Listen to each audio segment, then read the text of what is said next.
Where do you want me to begin? The beginning?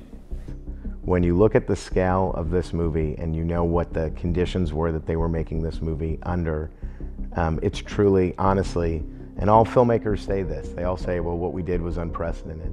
But honestly, what the crew of Songbird did and what Adam and Jacques did in capturing this movie on film is truly unprecedented. There were literally maybe 4 or 5 different people on set with the actors, all of us wearing full PPE, the masks, the face shields. My name's Adam Goodman. I'm the producer of Songbird. I've worked on a lot of different movies. It's hard to remember all of them. This is a Michael Bay disaster movie in the single greatest disaster moment of our entire lives. Janet called me, and I knew Janet, the producer, because we did quite a few.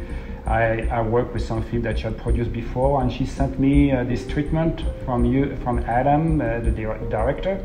I loved it, and she told me a little bit what we were trying to do, shooting this movie during the pandemic, and I said right off the bat, I want to be part of that. You know, I was terrified of him because it's Jacques. I'm like, oh my God, this French guy's good. I hate this camera. The role that the Komodo played in Songbird, I just can't express it enough. There has never been a movie that was made under circumstances like this. There was civil unrest, there was a global pandemic, there were fires that were burning across the state of California. We fully intended to make this film with, iPhones and laptops and Zoom calls and all of that kind of almost found footage aesthetic, which is not something that I'm a big fan of. I'm a massive cinephile. So the Komodo, which is our newest camera, which we started creating about 5 or 6 years ago. I love movies that look like movies.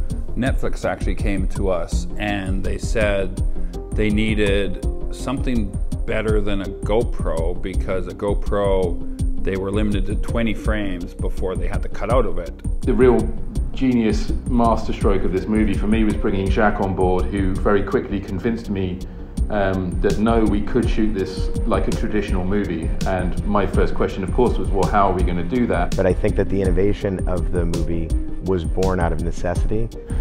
And that's when I had a brilliant idea, and I said, oh, the RED KOMODO. And I said right away, this is the camera that we might be able to do something with. I went and visited Michael Bay. Hey, I'm relaxing. I'm one of the first directors to try this out. It's a new Komodo. Great little camera. And we went for dinner and I showed him the camera right out of the oven. And he's like, okay, great, let's do a movie. You gotta stay back! That's Michael Bay shooting our motorcycle hero going down the street. Boy, he's a weirdo, that new guy. And I was fortunate to do this commercial with Michael Bay in Miami, the Hard Rock Cafe with Jennifer Lopez for the Super Bowl, and that was my first introduction to the Komodo. So in the kind of the beginning, kind of height of the pandemic, Adam called me. I called Michael. I worked with Adam. He was the president of Paramount, where I did a lot of work. I was sitting in this living room. It was pouring rain in the beginning of the pandemic in LA. He said, how's it hanging, Mike? I said, good. I said, I'm sick of cooking and I'm a bad cook, so that's kind of how it's going. I said, what are you doing? And he said, nothing. What are you doing? I said, no, like, what are you doing right now in life? And he said, nothing. Adam goes to me, he goes, and I said, well, you want to go make a movie right now? And I'm like, what are you talking about? I said, you want to go make a movie right now? And he goes, no, let's make a movie right now about the experience we're all going through. And I sent him the sizzle reel that Adam and Simon had put together. And Bay called me back, and Bay never calls back fast unless he wants to complain about something. And Bay called back really quickly, and he said, can we really make this? And I said, yeah, I think we can. And he said, how? And Jacques sent me a picture of the Komodo, and I was like, okay, this is interesting. And he told me it was this kind of state-of-the-art camera, hadn't been released yet, and it was going to be the key to us being able to pull off this monumentous task of making a movie during a pandemic, during a lockdown. Adam Mason kind of tricked me into making something that looked more like a traditional movie. The promise was that we were going to shoot something that was going to be more captured, and thank God he didn't listen to me. That was the challenge, and I said, how can we make that happen? To bring the camera and the crew inside the location with the actors and not being and not contaminating the environment. The testing that you guys do is worth 10 times of what we do in the lab. Because of the camera's size, it meant that we could make a movie that looked, you know, like a blockbuster. It really does, but with this tiny, almost guerrilla-style crew. You guys took them out, and they just kept going. And from the get-go, as soon as I took it in my hands, I think this is amazing. And it was funny because this was really a camera that was in prototype form. It allowed us to completely strip down the amount of crew that we had on set, which was something that was absolutely paramount to us making the film. It meant that we basically just had Jack and his camera assistant and the AD. But once you pick this camera up and feel it, and then you see the image from the sensor, it's kind of a holy shit moment.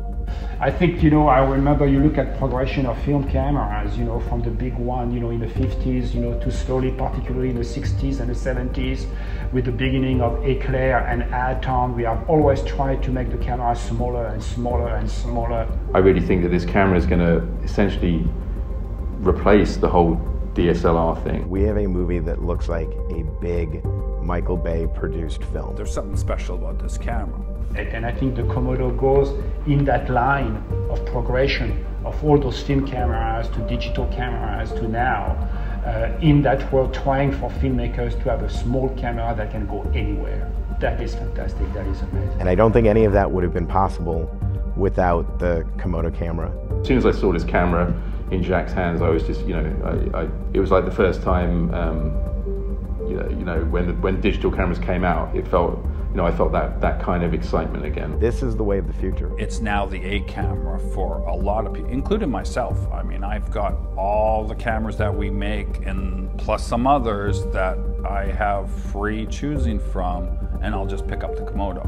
Like, that's the camera of choice for me. It will allow for smaller movies to look bigger. It's a camera for about $6,000 that shoots stuff that looks like a Hollywood blockbuster. And I was amazed sometimes when I'm shooting and I see them going in one place and I say, oh my God, I don't think I have enough light. And then I'm just looking in the monitor and I say, oh wow, I